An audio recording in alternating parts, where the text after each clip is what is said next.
It's the Fellowship of the Geeks Show, brought to you through the support of the following: Awesome Comics at GalaxyColledDallas.com, SciFiFX.com, and Voodoo Gingerbread Graphics. Music courtesy of FreePlayMusic.com. You can contact the Fellowship at email@thefellowshipofthegeeks.net. And now, on with the show!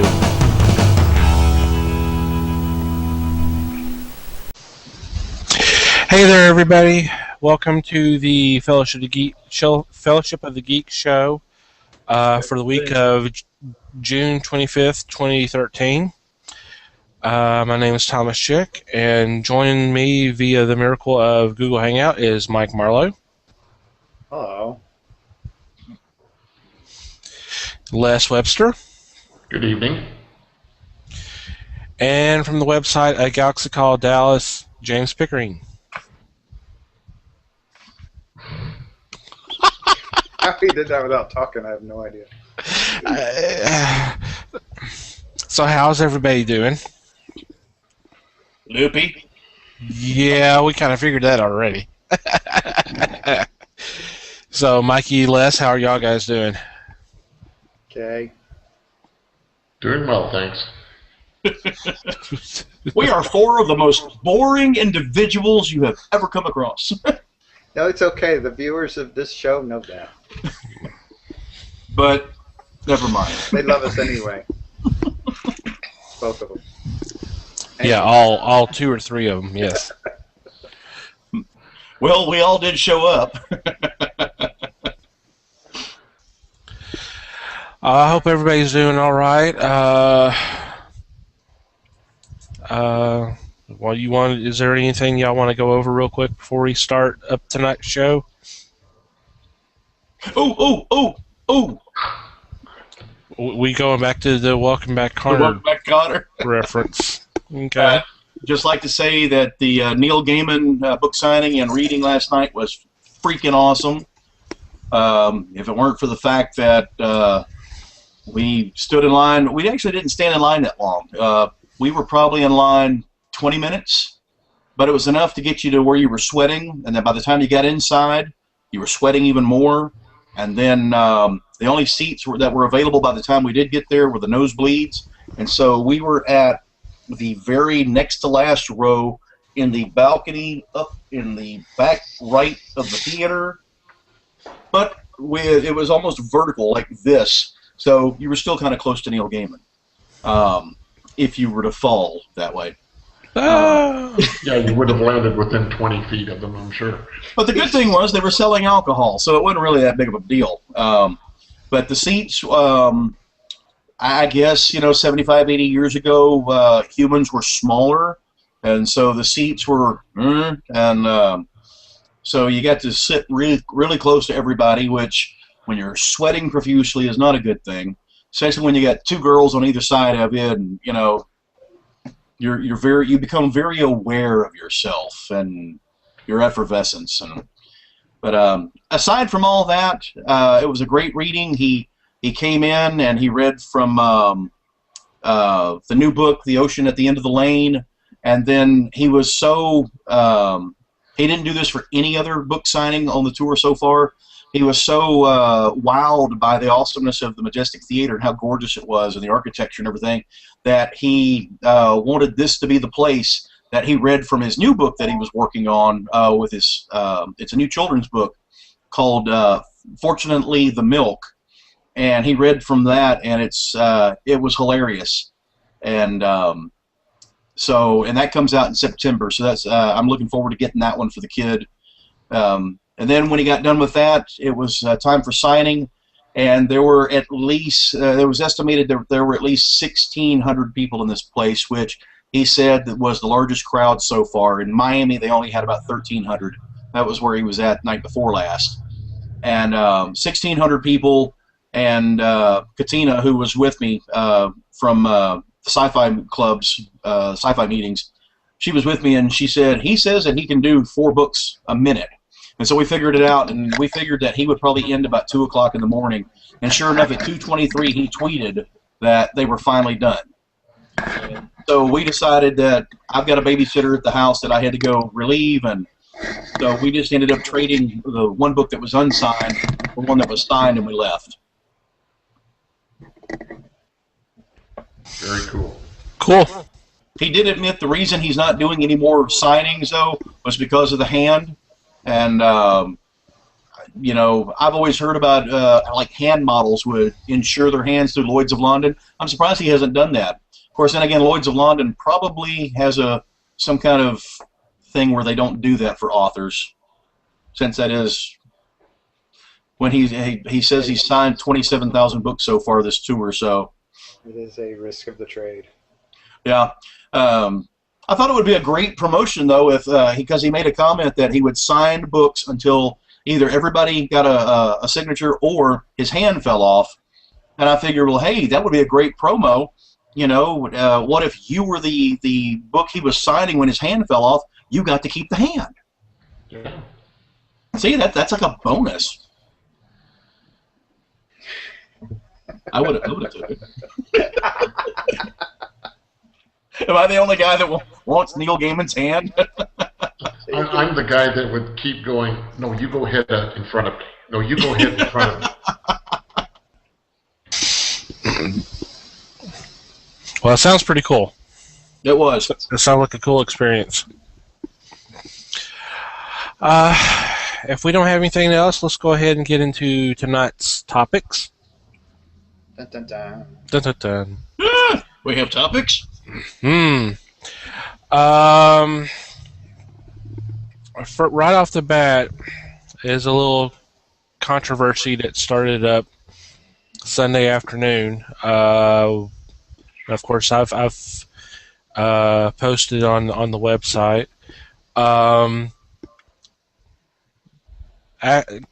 Comedian actor Jim Carrey tweeted a couple items. Basically distancing himself from the violence of his new movie that's going to be coming out here in about 6 weeks. Kick-Ass 2, of course, that's the sequel to the movie back in 2010 that was based off the Mark Millar, John Romita Jr. comic book. And his tweet was, well, this is actually 2 tweets that are combined. It says, I did a Kick-Ass a month before Sandy Hook, and now in all good conscience, I cannot support that level of violence. My apologies to others involved with the film. I am not ashamed of it, but recent events have caused a change in my heart. And as you can expect, the response has been mixed, but I think for the most part, the responses to the fans, and it was, be honest, it was my response too, is to, I don't know about give his paycheck back, but I think he should, be paid because he did his part in filming, but when an actor signs a contract, part of it is to promote the film. He's not going to do that. I think he needs to either give that back to the studio, or more importantly, donate that to the charities that are helping out, if not helping out the victims and the families of the Sandy Hook tragedy, maybe to some other charity, Or how about this? How about just not say anything at all? Because if he feels so set in his convictions and righteous in his convictions and everything, then you would think that instead of just saying that he couldn't condone this movie, then he would go that far to do that, to donate money and to give back his paycheck. So it's like he's kind of gone halfway. No. And said, but he didn't go all the way. So how convicted? How torn up is he about it? Well, here's the thing that gets me, and let me spout out some dates here. November 23rd, 2012. That was when principal filming ended. December 14th, 2012, that's when the shooting at Sandy Hook Elementary happened. June 23rd, just this last Sunday, that's when he made his comments. August 16th, 2013, that's when the film will be released here in the United States. So we're talking about a 6-month time period between the incident and now he's just said, okay, I have to say something about this. And it's literally about 6 weeks before the film comes out. It seems a little, the timing of it seems weird to me. Like maybe something has gotten his crawl, and he's trying to maybe kind of ruin it or something. I don't know about ruin it, but if anything, it's drawing interest in the movie. If he's trying to be negative toward the film or anything, I think it's doing the opposite. It's just like when Christian groups denounce certain movies, like Kevin Smith's Dogma or The Last Temptation in Christ. These would have been movies that the general public may not have wouldn't hear about or even care about seeing about it, but once there's a little controversy and people start talking about it, there's people out there go, well, what is this all about, and starts getting negative publicity turns into positive publicity. Yes. I don't know if that's the case. I'm trying to be open-minded about the whole thing. It just seems weird that it's taken him 6 months to finally say, you know what, I can't stand it anymore. I got to say this. Yeah. Mike, Les, y'all have been kind of quiet about this. Your thoughts?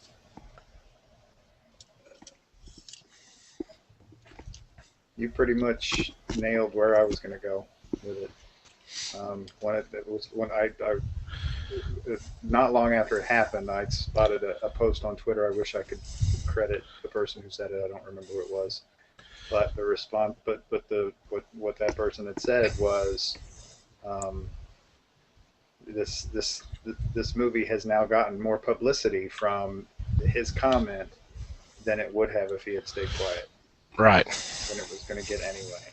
And I mean, that's whether that's what his point, whether whoever planned this, whoever did it, whatever happened, I don't know, but it's only going to serve to help the movie at this point. Yeah. And beyond that, I don't have an opinion. Okay, Les? If he's a person for gun control, which is noted, I don't understand why he did the movie in the first place. If he is against violence and the way that things were handled in the movie, why did he decide to even step forward and say that's a part for me?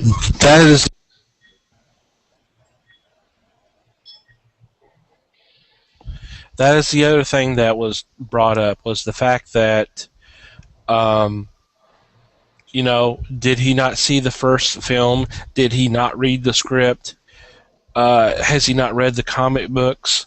How can he not know what was happening in the storyline? I have not read, I've read the first book. I've seen the first movie. Didn't care enough to read the second miniseries. So, they're starting a third one. Yeah, I know they're starting a third one, but I wasn't interested enough to read the second one. So I don't know if anything more shocking than what happens in the first one, although I do know there is one scene involving a man tied up in a chair and a dog, and that's as far as I'll go, because if you've seen the trailers, you know the scene I'm talking about. I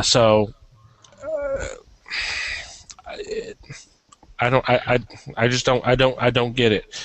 And he obviously liked and he always liked the film, because there was the picture of him and Conan, which was taken a couple of years ago, is resurfacing, where he's dressed up as Kick-Ass.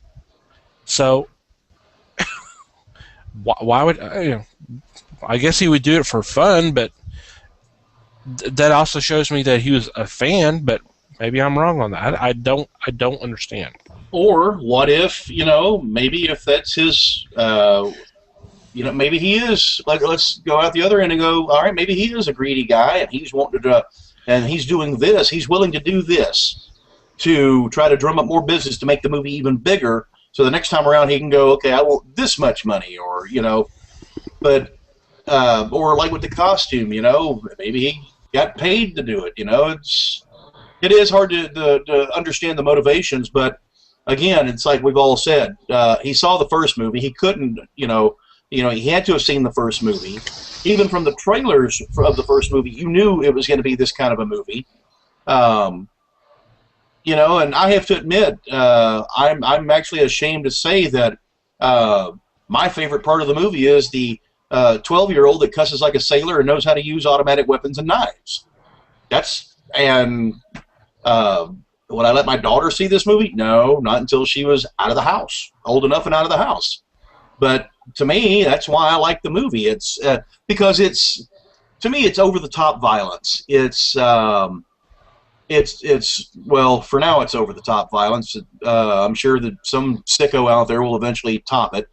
But it's movie violence, and I'm sorry. To me, it's always been that those people who couldn't separate movie violence and regular violence, well, they were a little mental in the head anyway. And it's kind of the same thing with this. We all know that this is a movie, and we all know that Sandy Hook is real life. And I'm sure I'm going to stir the pot if anybody ever watches this, but the people that commit the violence, you can't say that it was a video game or a movie or something like that that caused them to do it. Now, those people are already, they've got something missing up here. And it's been proven time and time again that they had mental problems or something like that, especially this kid. And so instead of saying that those were the causes, the person that was sick in the head was probably drawn to them. But it wasn't the cause. And so his whole, I'm not ashamed of what I've done, but I just can't condone this. He's drinking the Kool-Aid. He's buying into it. This whole thing that, oh my God, what I've created could have caused this. And that to me is just insane to think things like that. It's my 2 cents. I think the movie company will probably not ask anything of him, let him go on his way, but they will be facing a lot of questions. Why isn't Carrey on the tour with you to promote this movie? I commend them to say, we're not going to give him a platform. Thank you. A platform to stand up and say, this is what I believe, and I know this to be true, because, like James said, there is a difference between real life and the movies. Real life and comic books, real life games, video games. So just, walk away from it. I think the best thing they could do is just walk away from it and say he didn't care to do it, so we're not forcing him to do any promotions.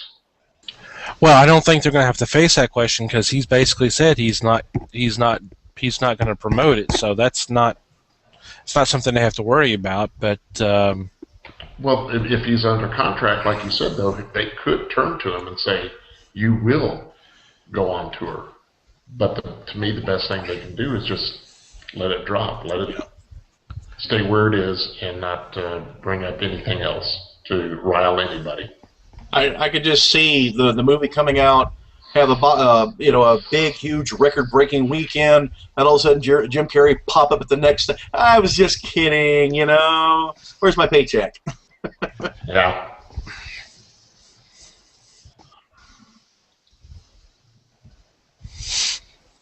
Anything else? I think we pretty much said it, I guess. I love Hit Girl. if she was of age. That's when I first saw the first trailer for the first Kick-Ass movie. I'm like, oh my God, this is so awesome! And then they go, and she's 12 years old. I'm like, oh, I feel so dirty.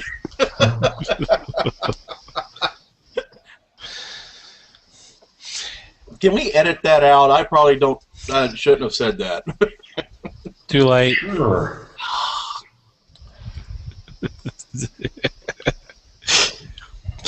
Dun dun dun. Anything else you want to add? Not necessarily to that, Mike, but anything else that you want to add? Yeah, Mike, what's your view? I'm not going there either. Follow me. I'm the Pied Piper. This is getting weird. Just a tad.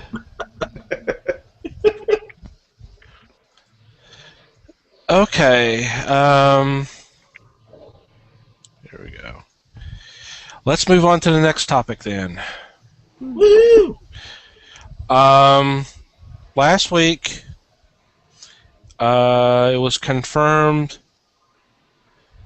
of the different characters that would be in the next Star Wars movie, Star Wars Episode VII. And it sounds like, from what I'm seeing, let me go over the list here real quick. Late teen female, independent, good sense of humor, fit. Young 20-something male, witty and smart, fit, but not traditionally good looking. You know what that says? Emo. What? That says emo. Probably. We want a shoegazer for this character. A late 20-something male, fit, handsome, and confident. That's me. A 70-something male with strong opinions and a tough demeanor. Also doesn't need to be particularly fit. Les? Hey, wait. He doesn't have a tough demeanor. Wow, he's not 70-something either. Acting! Yeah, act old, Les. There you go.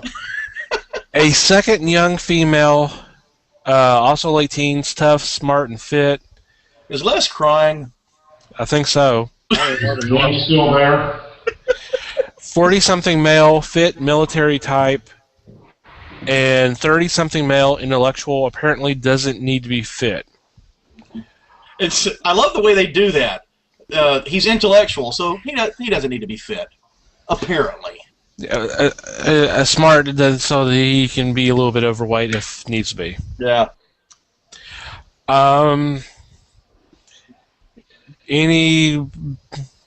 Based off that, can you have any kind of figure out where they're going? This doesn't sound all that different from Episode 4, honestly. Yeah. This list, it's not that far off. No?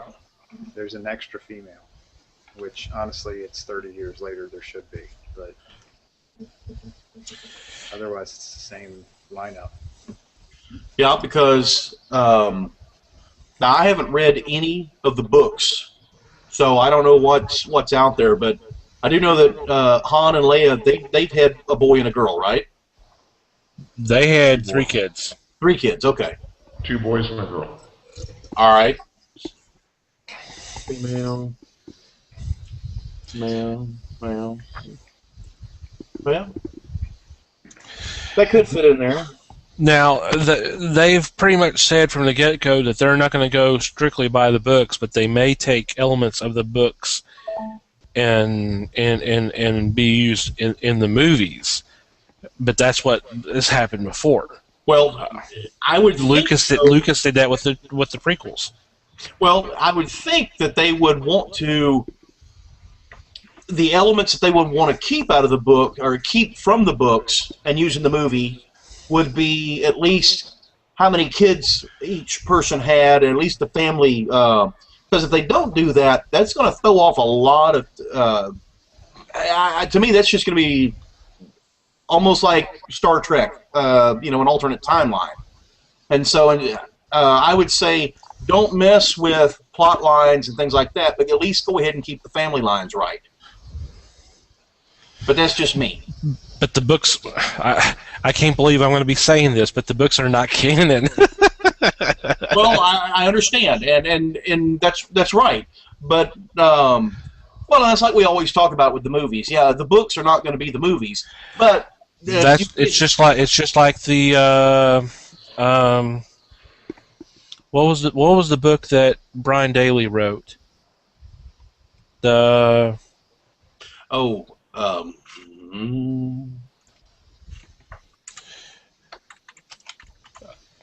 I mean, that was supposed to be essentially a sequel. I'll have to pull it up. Han Solo at Star's End. No, not Brian Daley. Alan Dean Foster. Oh, that was Splinter of the Mind's Eye. Splinter of the Mind's Eye. There we go. You know, because I mean, they talk about the Mind's Eye being a what's the word I'm looking for? It's a Jedi. It's a midichlorian bomb. Oh. Okay, we'll go with that then. But anyway, it's an interesting looking cast. But yeah, I hadn't thought about it till you said it, Mike. They're pretty much. It's pretty close. It's pretty close to A New Hope Can you cast. say formula? Oh boy! Oh, so maybe Disney's going to go back and try to fix George Lucas's mistakes. Go figure. Instead of Jar Jar, we'll have Goofy. I could tolerate Goofy way more than Jar Jar. He'll be a little bit more intelligible. Well, George got married this past weekend, so... So he's totally written off. He's not going to be doing anything. And I see where, according to IMDb, what is it? J.J. Abrams is the director? Yeah. Yeah. So, anybody that hated some of the,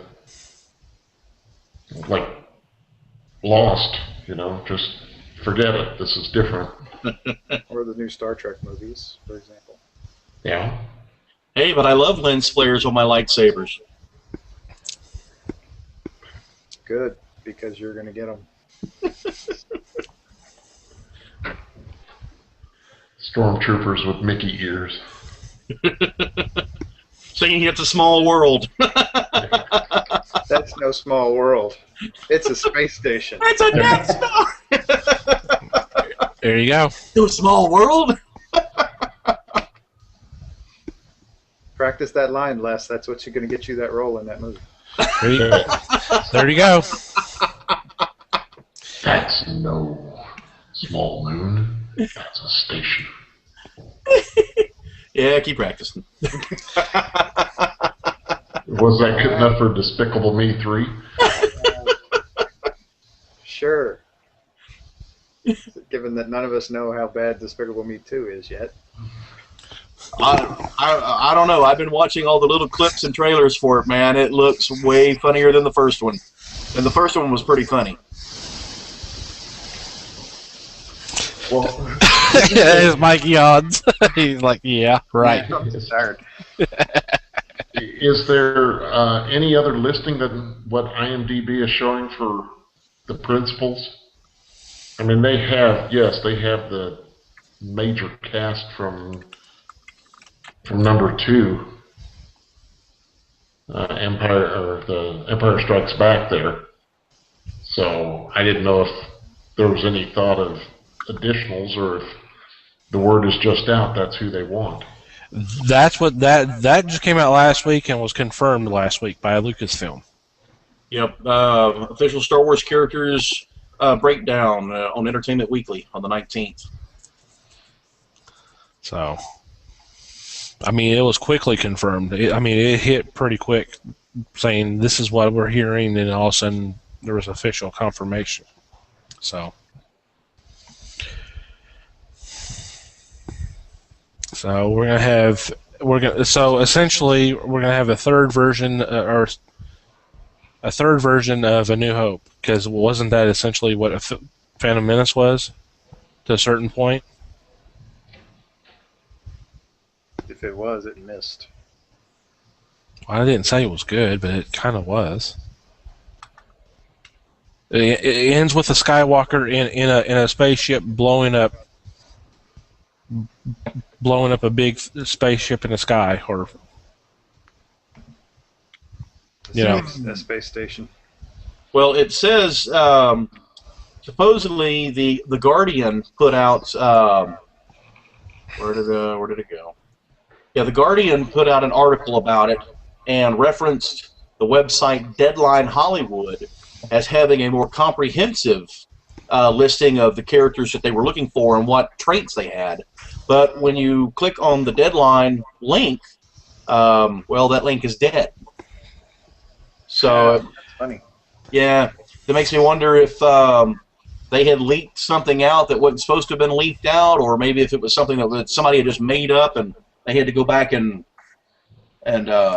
no, they leaked it too early, or they got the information and went with it, and then Disney, Lucasfilm heard about it and then came a calling. Said, no, you take that down. It's amazing how quickly those people do that. Because I know there's been stuff that's been posted on YouTube, and I see a link on Facebook or some other website of stuff that say, hey, look, take a look at this. And you go up there, and then, the thing was posted up maybe 30 minutes or an hour earlier, and all of a sudden it's gone. Saying it's been taken down due to copyrights or so-and-so ordered to take it down, so...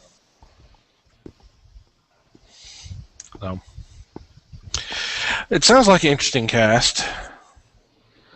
And they're supposed to start shooting here in...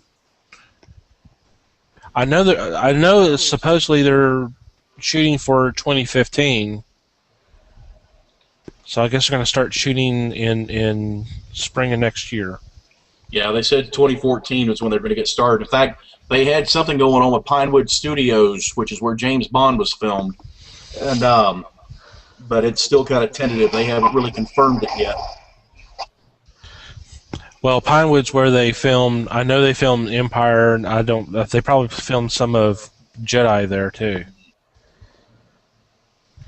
So this will give us who? Jaina and is it Jason Jace? or Jace? Jace and Anakin. If they go with those, if they literally go with the books. They won't. Yeah. Are they going to introduce Mara Jade?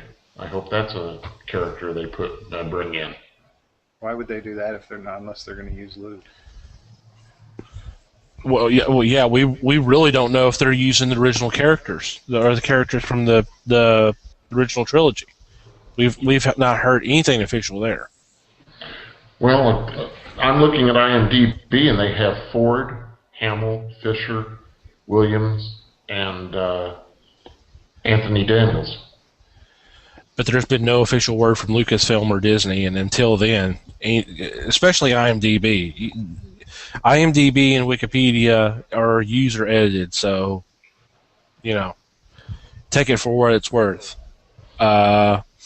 I know Carrie Fisher has come out and said that she's going to be in it, and then she's been hushed and all that, but there's been no official word from the studios about who's coming back. It's just assumed that they'll be back.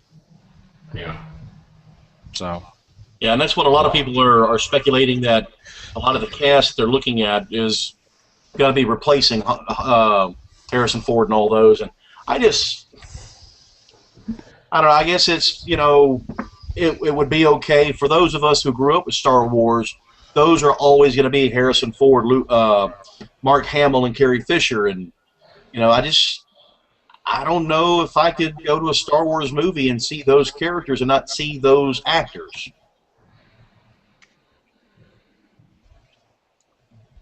Of course, it would mean that I would have to look at Luke Skywalker's paunch, and because Mark Hamill's put on a lot of weight in the last couple of years.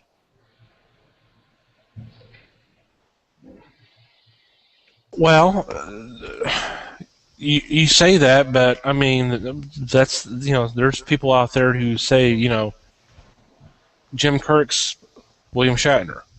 You know, Chris Pine would never is never going to be. Well, that's true. So yeah.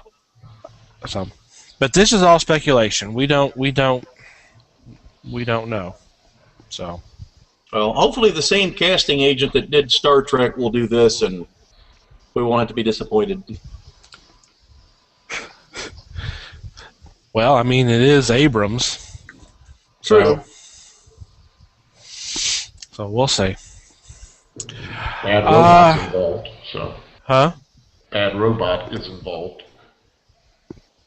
Production company. Yeah. Well, that's Abrams. Yeah, that's Abrams' production company. So, let's go ahead and get into tonight's game. Woo! We're introducing a new game segment tonight. It's called Surprise, Not Surprise. Little self-explanatory. I'll mention a news item, and then you guys say you're surprised or not surprised by it, and your reasons why. We ready? Yes. Sure. Who wants to go first? No. Yeah, we need to get James off the screen for a couple of minutes. I'll go first. Here, I'll fix. Okay. I'll fix that. Okay. All right. There you go. It Nice. still pops you up, dude. I mean, come Yeah, on. I know. But I'm prettier now. If you say so. You got more hair. That's about as far as I go. It's amazing what you can do with Photoshop. Wow. Okay, Mike.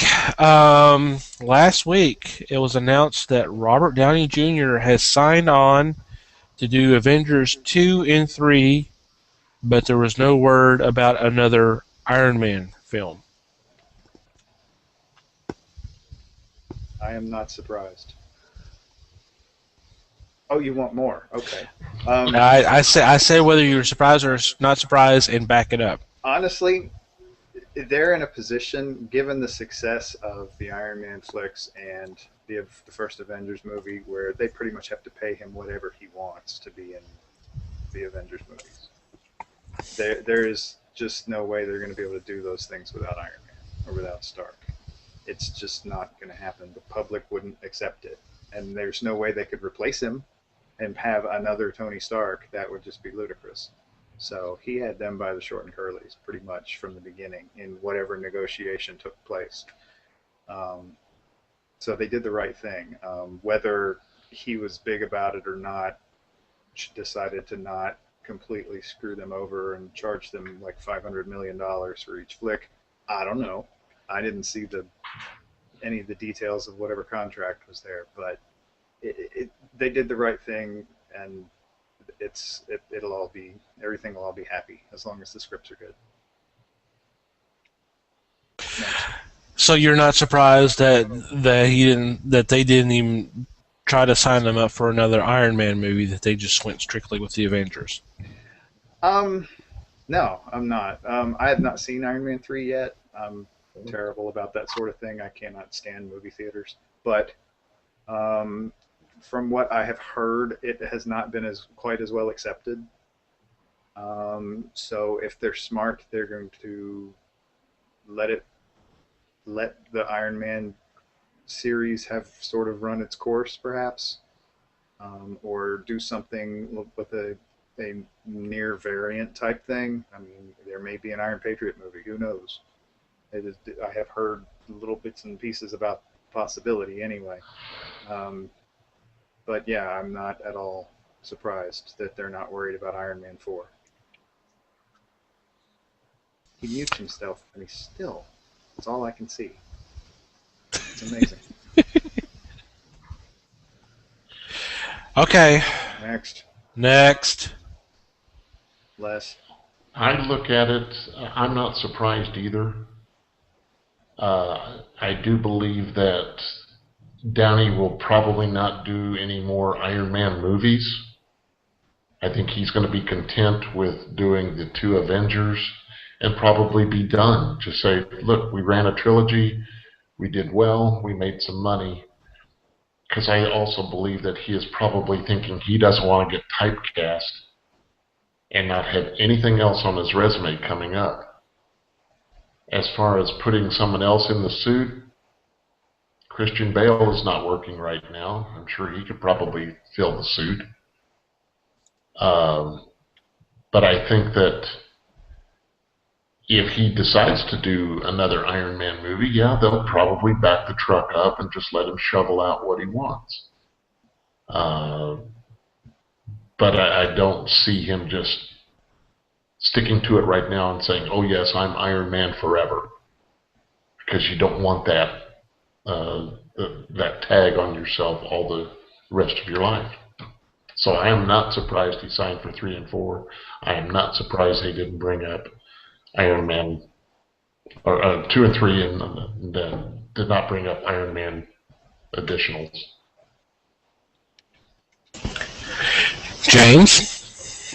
I'm not surprised, because one thing, we talk about Robert Downey Jr., a lot of actors don't want to get tied to a part, but seeing Robert Downey Jr. at San Diego Comic-Con last year with the kids during the costume contest, or seeing him come out on stage during the Q&As and seeing how he eats that up, I don't think he's an egotist or anything. I think he just enjoys playing the character.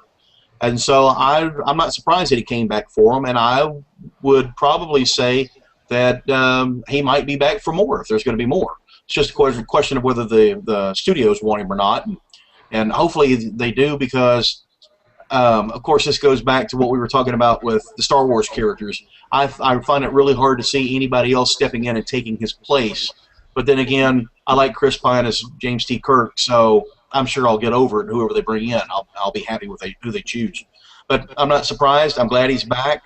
Whether it's an Iron Man movie or not, down the line, that I don't know. But I'm happy he's back, because I love Robert Downey Jr. as Tony Stark. I love him as Iron Man, and I'm glad that this last movie they concentrated a little bit more on Tony Stark and not just the tin can. So, not surprised. Okay.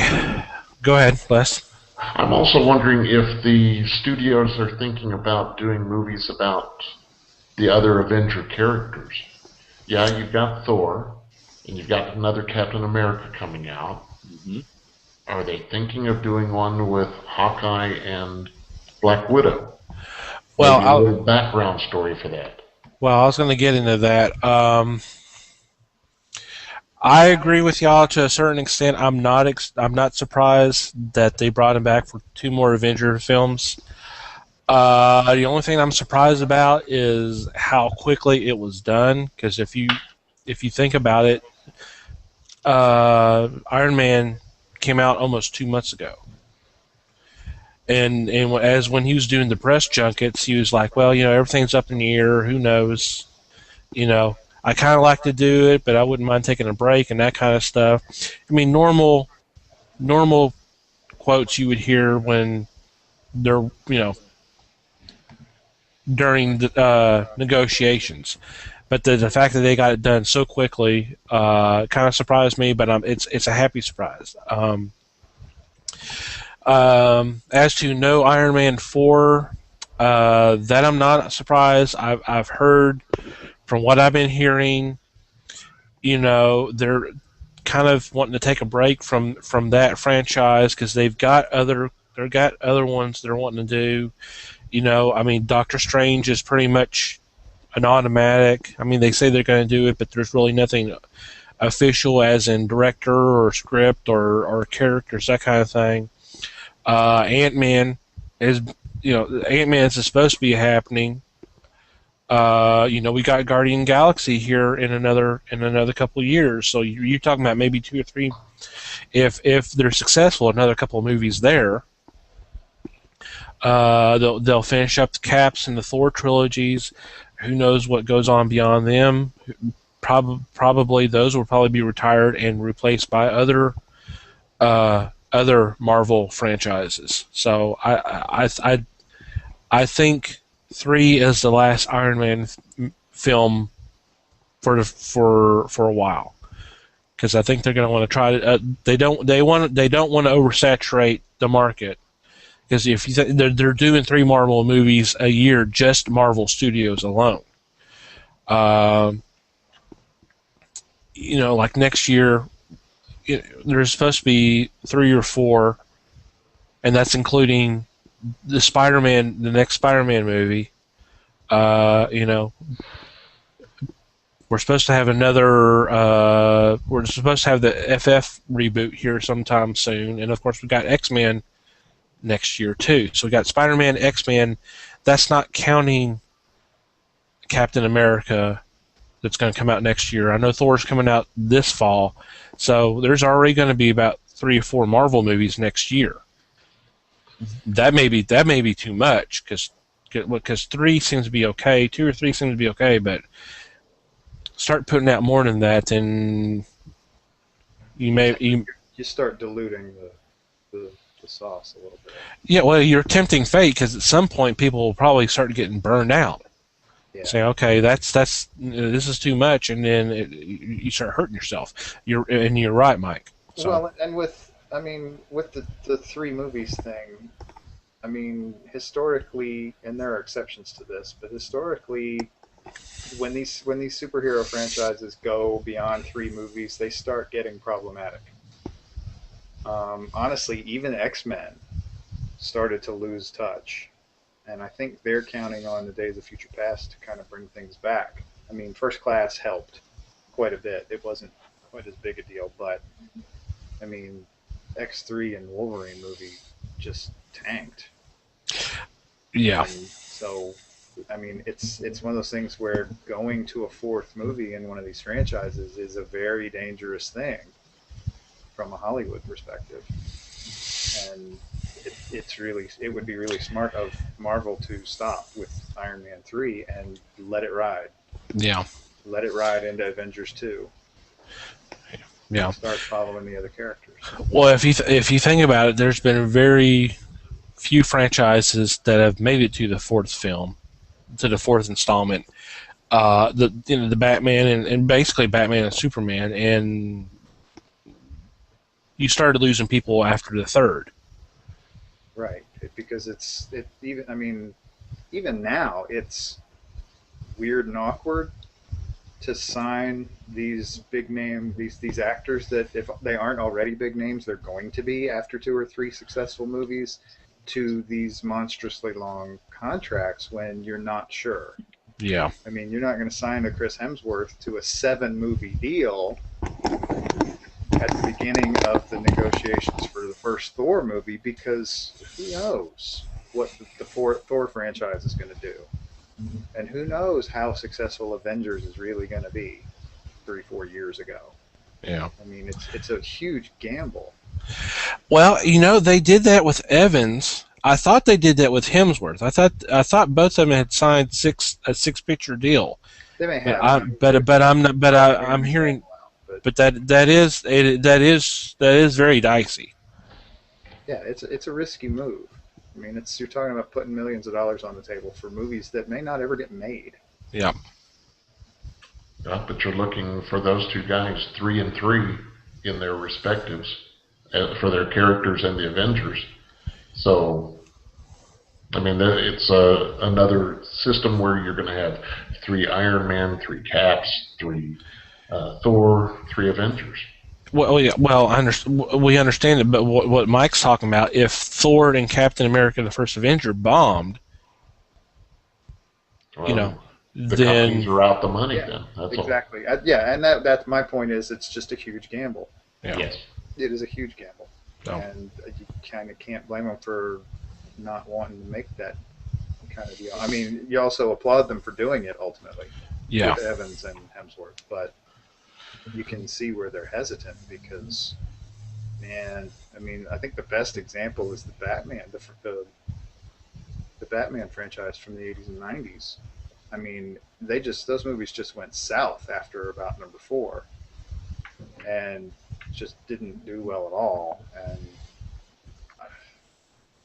it's easy to get afraid that that's what's going to happen to Iron Man. I mean, why wouldn't it? You've got the same, I mean, not the same, but you've got a character with a dark streak, and it's a gamble.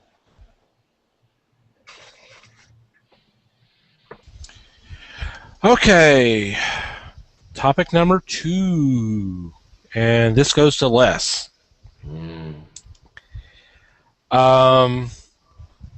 Also last week, apparently DC Comics will be putting out a new series. There's been no official date, but I'm assuming it will be October or November, of a superhero team in the 31st century, not called the Legion of Superheroes. It's called Justice League 3000.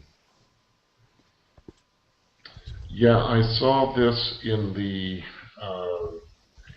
as a comic book insider, the freebie you should get at the comic book stores. Mm-hmm. And it sounds like what they're doing is the Legion, or I'm sorry, they're doing the Justice League characters, and it's just a futuristic look at it, similar to what they did in their 1 Million series several years ago.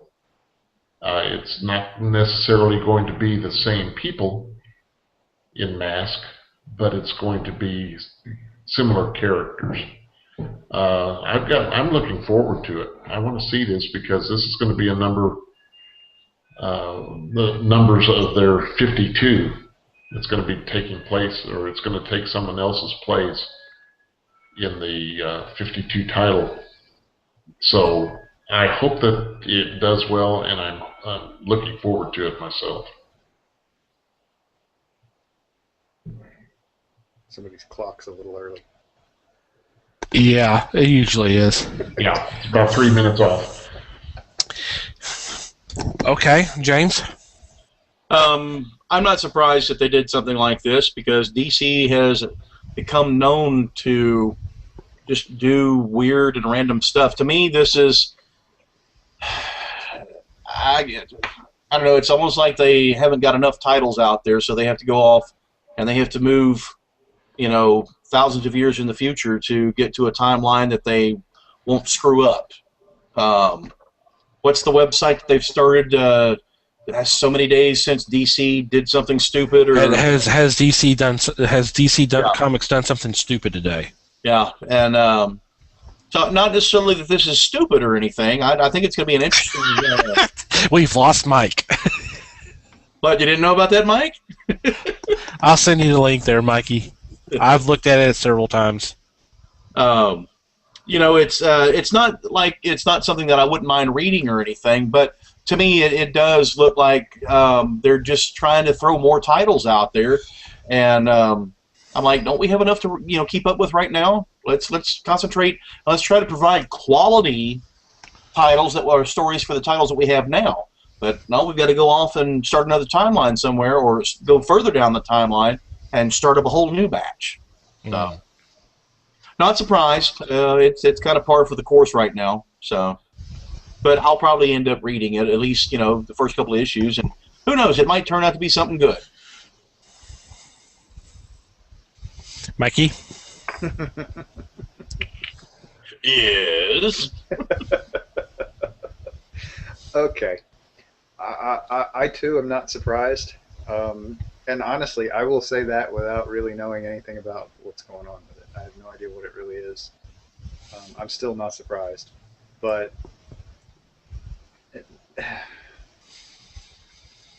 I hate to do this. And I'm going to try to rein it in a good bit. But this is actually one of my soapboxes. Time travel is something that really bugs the hell out of me.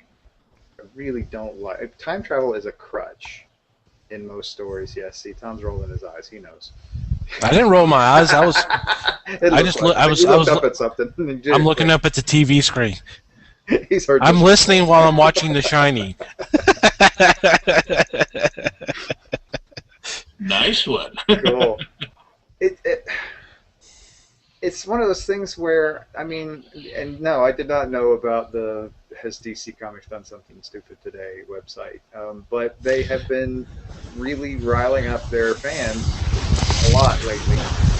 And so it's not surprising to me that they will fall back on as dramatic a crutch as time travel in order to try to sell a book, as opposed to worrying about weird stuff and making good stories. And it just, I don't know. Yeah.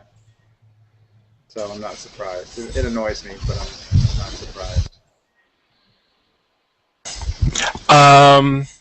I'm not surprised about this, and it's something I'm surprised that none of y'all had mentioned it. It's basically expanding the Justice League franchise, because that's basically what DC is. It's Superman, Batman, Justice League, just like Marvel is Avengers, anything X related, and so on. I do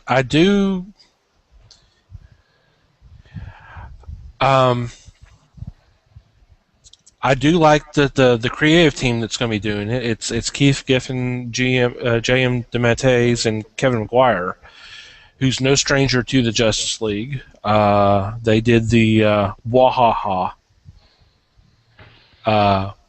version, the more humorous version, the JL International.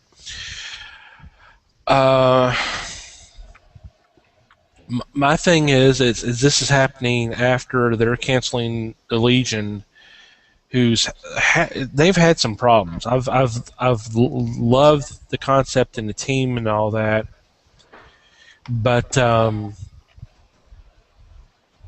it's had some problems over the last while, because it's been rebooted and retcon and all that kind of stuff. It's not really readable for me, or enjoyable to read for me. One of the interesting rumors I've read about this is that these may be clones of the original members, obviously in the future, because the guys have done 2 or 3 interviews, and they've pretty much said that these are not members of the Legion, now abandoning their own super identity to change into ones of the Justice League. Like Mon-El being Superman, and the Karate Kid being Batman. It's not that, and these are not of current day in the future. Somehow they got lost into the future. So now, granted, they say that, and it may not. They say that these are not the cases, but it could be the cases, because we don't know when this book's coming out. So why spoil everything now? Have a little surprise here. I'll check it out because of the creative team. I like when they get together, they usually put out some good stuff. I'll check it out a couple of issues. But I kind of wish they had done the Legion. That they just took over the Legion book and just went on. But hey, I'm not in charge. Wasn't this the team that gave you the One Punch issue? Yes. And then I think this is coming out in August or September. I think it's going to be around the same date as the original 52 is released. Just a couple of years down the road, of course. So I think it's going to be around August or September that this title comes out. September is the Villains Month, so. Okay, so it may be October. So yeah, I'm thinking it's October, November, but there has not been any kind of official announcement of a release when it's going to come out. It's coming. Okay. So, That's it for our inaugural surprise, not surprise game. I think everybody did all right. Anybody want to mention anything before we sign off for this week? I will go ahead and say that there will not be a show next week for several reasons. One of the main reasons it's a holiday week. Some of us will be out of town, or we already have other obligations. So no show next week. We'll be back. Let me get the date here. We will be back on the 9th. So we'll be back in 2 weeks. So, other than that, anybody got anything they want to announce? If I may, we talked about it before. I just want to say that Richard Matheson passed away, and I wanted people to know and understand how much he did contribute to both the world of science fiction or the like, and of course the movies that were adapted from his various books. I Am Legend is exactly that, a legend. It's been made into movie 5 times now, and it's mostly been enjoyable each time. Then, of course, The Incredible Shrinking Man is one of my favorite movies because it deals with so much more than just a man becoming short. It is an amazing piece of work. Thanks. Yeah, it said that he was supposed to have received the Visionary Award at the Saturns on Wednesday. So I'm sure they'll give that to him posthumously and everything. I've got just some events here local in the Dallas area coming up to let everybody know about. One of the things I didn't mention to you guys either, and if you haven't checked my blog, IMAX, all the IMAX openings of Pacific Rim. If you get there and you're one of the lucky ones to be first in line, they have done an exclusive print by Sergio Grisanti of a special exclusive movie poster. And so if you're first in line at an IMAX, you'll be able to get a copy of that while supplies last. Also, July 1st, this is only taking place at the Studio Movie Grill Spring Valley location. They are doing an event 7 p.m. Monday night, July 1st. It is it's a preview of Red Dwarf Season 10 that will be airing on PBS Channel 13 KERA. And the gentleman that will be there is Bill Young. He's the VP of Programming. He's also a Britcom guru and mastermind of the popular telespotting.org blog. He'll be doing a Q&A following the screening and discussing all things British. And then for all the readers out there, David Brand, Robert J. Sawyer, and Todd McCaffrey are going to speak at the Fort Worth Museum of Science and History, and that will be Tuesday night. They'll have a laser show, the panel of authors, and then at 9:30 at the end after the panel, they'll be showing Star Trek Into Darkness. If you go to agalaxycalleddallas.com, you can see those links and get your tickets and everything. Laser Floyd? No, actually, it's Elvis. It's an Elvis at 21, and then they're doing Elvis at 21, and I'm not exactly sure what that is. And they're also doing the CSI The Experience. So I guess it's demonstrations and things like that. Elvis at 21 is probably an impersonator, but then there's an Elvis laser show, whatever that is. So why not? All around. Mikey, you have anything? No, nothing springs to mind. I think they covered it all. Okay. Alrighty then. Well, let's go ahead and plug our social media before we sign off. James, you first. Plug it. You can follow me on Twitter at Galaxy_Dallas or on Facebook at just Galaxy Called Dallas. And then my main website at www.agalaxycalleddallas.com. See you there. Mike. I am on Twitter at Mikey Geek. Is everybody following you now? I follow you. He did. He Yay! followed me about an hour after the last show. I could have swore I was following you already. But the only holdout is Les, and I don't think he knows what the hell Twitter is. So. He doesn't know what Twitter is, so that's okay. That's my new avatar phrase that I use. I follow you. If I see you, get it? Okay. Never mind. Yeah. Yeah. And, of course, we're www.thefellowshipofthegeeks.net. We're on Twitter, @FellowshipGeeks. Facebook, Fellowship of the Geeks. So, please follow all of us. We appreciate it. And talk to us. Talk to us. Send us emails. We love to have feedback. Any kind, questions, comments, suggestions. Please feel free to let us know. We'll be happy to hear from you, and we'll let you do. We'll get back in touch. So, one final time, we will not be on. There will be no show next week, so we'll be back the week of July 9th. So, hope everybody has a safe and happy 4th of July holiday. Try not to eat too much and try not to get too sunburn. Great. You're going to ruin the whole week for me now. Try not to eat each other and try not to blow each other up with fireworks either. There you go. Well, got to check that off the list. That's right. We're taking all the fun out of the holidays. So, until then, y'all take it easy, and we'll see you later.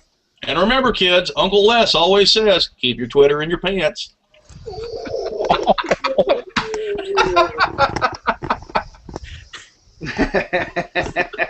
We were off air, weren't we? Did you click? No, not yet. We're still not off air. We're still not off air yet. This is gonna be I was waiting for everybody to say goodbye, then you said that. Oh, I'm sorry. Goodbye. Goodbye. Bye, Les. See you later. Bye. Good night.